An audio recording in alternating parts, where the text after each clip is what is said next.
Hello साथियों, आप सभी का स्वागत करती हूँ आपके चैनल हिंदी साहित्य बाय प्रियंका मैम में। आशा करती हूँ आप सभी अच्छे और स्वस्थ होंगे। कल तक हम लोग आदिकाल का नामकरण पढ़ चुके थे। आज हम रीतिकाल का नामकरण पढ़ेंगे। तो चलिए शुरू करते। एक बार देख लीजिएगा आदिकाल का नामकरण भी।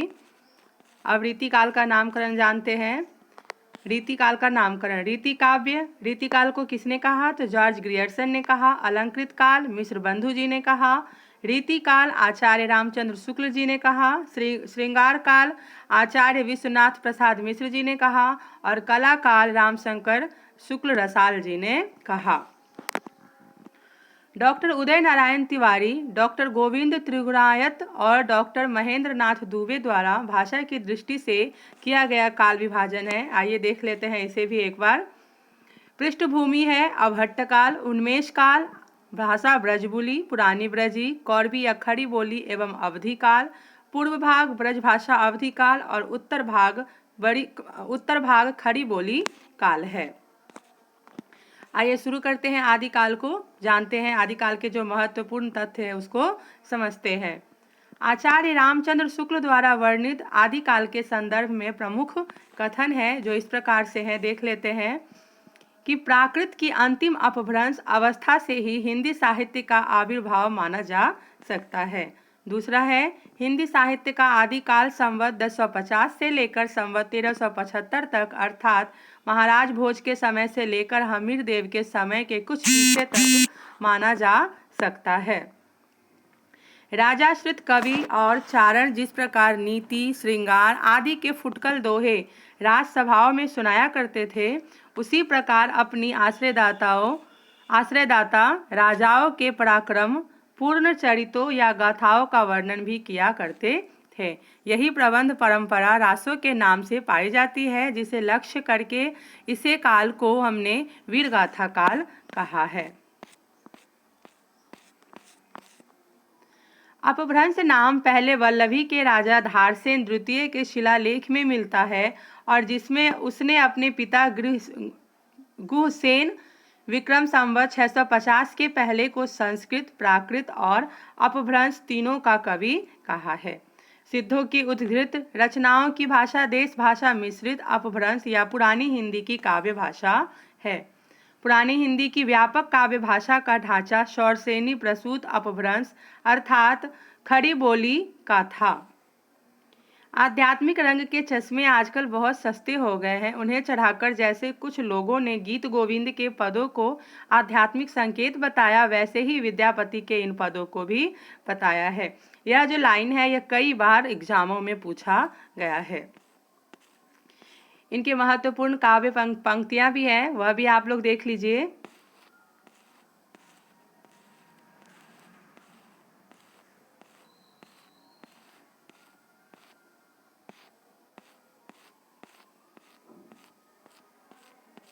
वीडियो को रोककर एक बार देख लीजिएगा।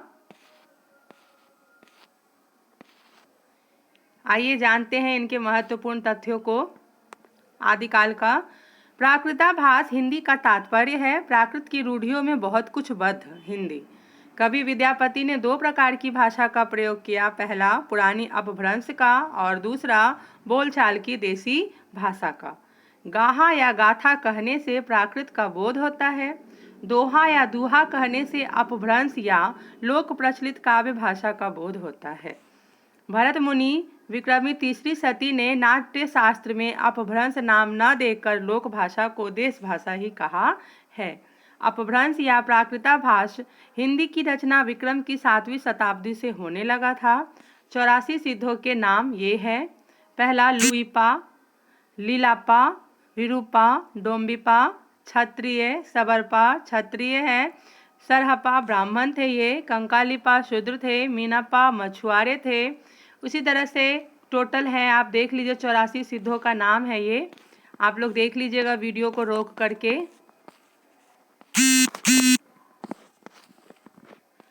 उसके बाद है सिद्धों में सबसे पुराने सरह सरोज वज्र भी है, यानी सरह को ही सरोज वज्र के नाम से जाना जाता है। महासुखवाद का प्रवर्तन वज्रयान शाखा में हुआ। महासुख का अर्थ है आनंद स्वरूप ईश्वरत्व। प्रज्ञा और उपाय के योग से इस महासुख दशा की प्राप्ति मानी गई है। गोरखनाथ का नाथ पंथ मूल रूप से वज्रयान शाखा का ही एक रूप है।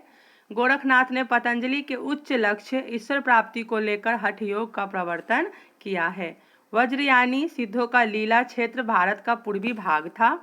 गोरखनाथ ने अपने ग्रंथ का प्रचार देश के पश्चिमी भागों में विशेषकर राजपूताने और पंजाब में किया।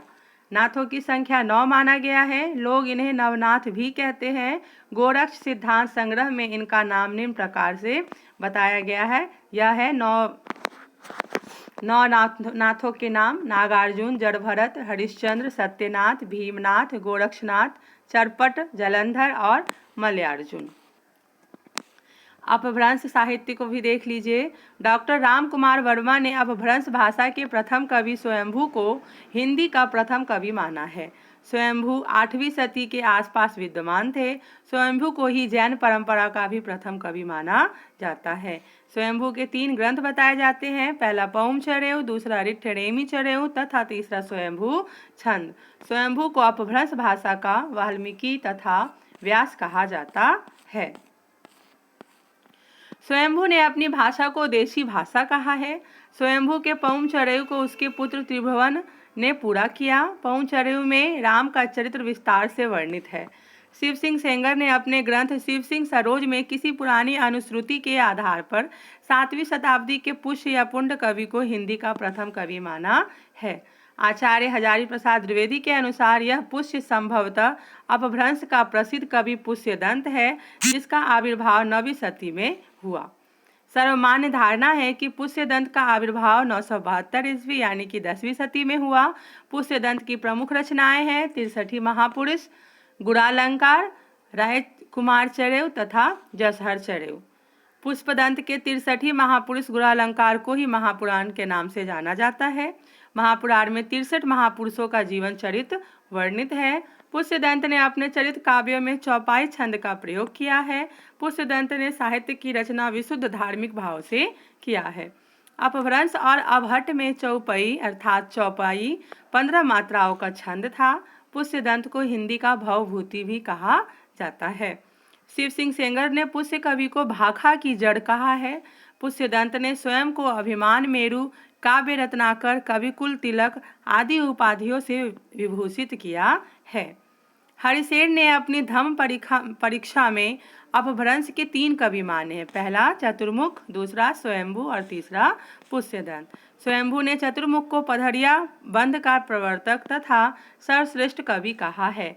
पधड़ी 16 मात्रा का मात्रिक छंद है। इस छंद के नाम पर इस पद्धति पर लिखे जाने वाले काव्यों को पधड़िया बंध कहा गया है। पुष्यदंत मानेखेट के प्रतापी राजा कर्ण के महामात्य भीम के सभा कवि थे। धनपाल वाक्यपतिराज मुंज के कवि सभा रत्न थे, जिन्हें मुंज ने सरस्वती की उपाधि दी थी। अपभ्रंश के तीसरे प्रमुख कवि धनपाल ने 10वीं सदी में भविष्यत कहा की रचना की।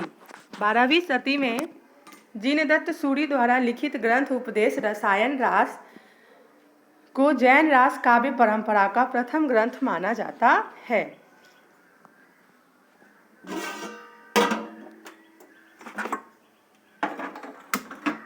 उपदेश रसायन रास अपभ्रंश भाषा का प्रथम रास काव्य है। रास काव्य परंपरा का हिंदी में प्रवर्तन करने का श्रेय भारतेश्वर बाहुबली रास के रचयिता श्री शालिभद्र सूरी को है। उपदेश रसायन 80 पद्यों का नृत्य गीत रास लीला काव्य है। अब्दुल रहमान द्वारा लिखित संदेश रासक पहला धर्मेतर रास ग्रंथ है। देसी भाषा में किसी मुसलमान द्वारा लिखित प्रथम काव्य ग्रंथ संदेश रासक है।